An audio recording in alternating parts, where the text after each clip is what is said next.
A former Campbell's Soup Company employee is taking legal action against the food giant, and he's making some explosive allegations about one of its top executives. It's a soup that got us through colds and that made Grandma's dry grilled cheese edible. A lot of us have seen the commercials and eaten a can of Campbell's.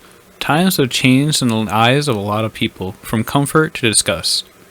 Recently, there was a recording release connected to an ongoing lawsuit involving discrimination against a former cybersecurity analyst. Before we talk about that, we need to take a step back and look at where they came from. It's always best to see the full picture. Even if it may not come into play with the current ordeal, it doesn't hurt to learn something new. The company was founded in 1869 by Joseph A. Campbell, who was a fruit merchant at the time, and his partner Abraham Anderson, who owned an icebox manufacturing company. Both men were from Jersey. They would produce canned tomatoes, vegetables, jellies, soups, condiments, and minced meats. In 1954, Campbell's became a public corporation, helping grow the company immensely. They also worked in advertising at the time, even having the man who hosts the radio scare known as the War of Worlds, which, for those who haven't heard of this, in 1938 on October 30th, Orson Welles narrated an adaptation of the novel The War of Worlds. That took a lot of cuts, more than it should. He was so convincing that some members of the listening audience thought a Martian invasion was really taking place. The devastation is incredible. They're grinding up the bodies of human beings. Now back to current times. Due to reduced sodium levels, in 2007, Campbell's was awarded a Certificate of Excellence by Hypertension Canada for their efforts in lowering sodium levels. In 2009, Campbell's had claimed it had lowered the sodium content in half of all of their soups. In 2010, that claim was put to the test, where they found Campbell's not only had the same amount of sodium as the regular variety, but that the Healthy Request soups contained more fat than the regular variety. And in 2011, they fixed their ingredients. Also in 2009, Consumer Reports found that Campbell's was producing 10 products with a bisphenol, I'm going to mispronounce it, but ABPA levels over 100 parts per billion, or ppb in some cases.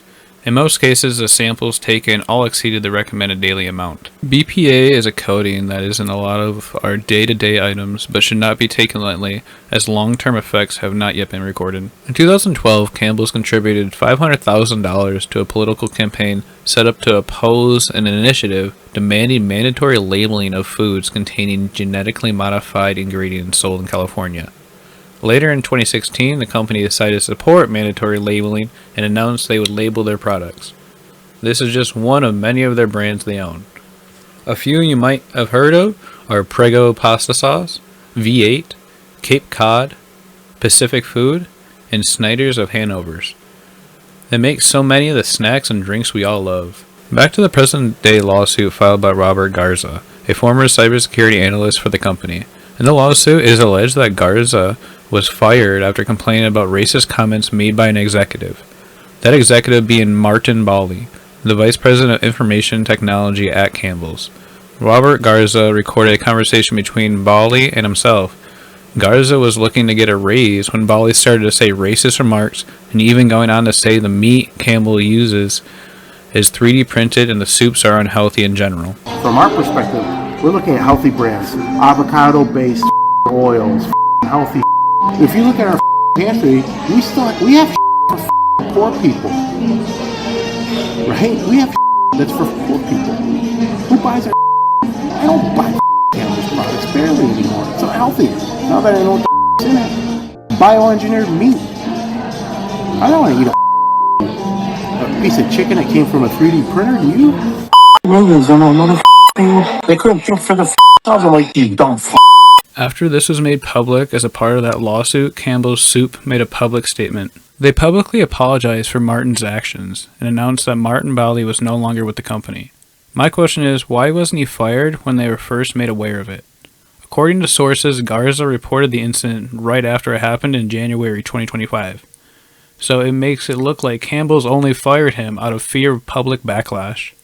Court documents show all the civil violations Marvin Bali is being accused of.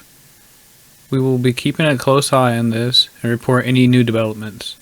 Now about the comments he made about the bioengineered meat. First, What is bioengineered meat? Bioengineered meat starts off as animal cells, usually muscle or fat cells, or even stem cells, that they then turn into muscle cells. They then use a medium that contains nutrients that helps with growth.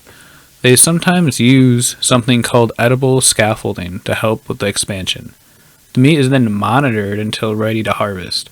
Most important to note is the cost of production.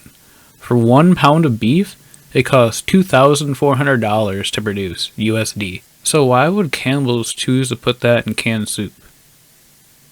If you even Google bioengineered meat, Campbell's is one of the results now. Here they are defending the quality of their chicken. I did note that they did not directly deny the claims. They instead used period at the end of a claim. There are plenty of conspiracies going around online about the whole situation. What do you think he meant by bioengineered meat? Do you think Campbell's should have fired Marvin Bali when they first were made aware of the incident? Let us know down below. If you have any suggestions for video topics, don't be afraid to leave them down below either. I wanted to mention that we were changing up the upload schedule due to another censorship attempt made by Marquise Carter. We have submitted a counterclaim, but in the interest of the channel, we think it's best for a few weeks.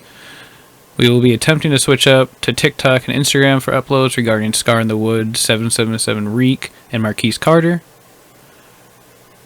By upload schedule, I mean we're going to be consistently uploading, but just different content. This will not be permanent. We plan on going full speed ahead. We just need to mine the reef. Thank you all for watching and have a great day.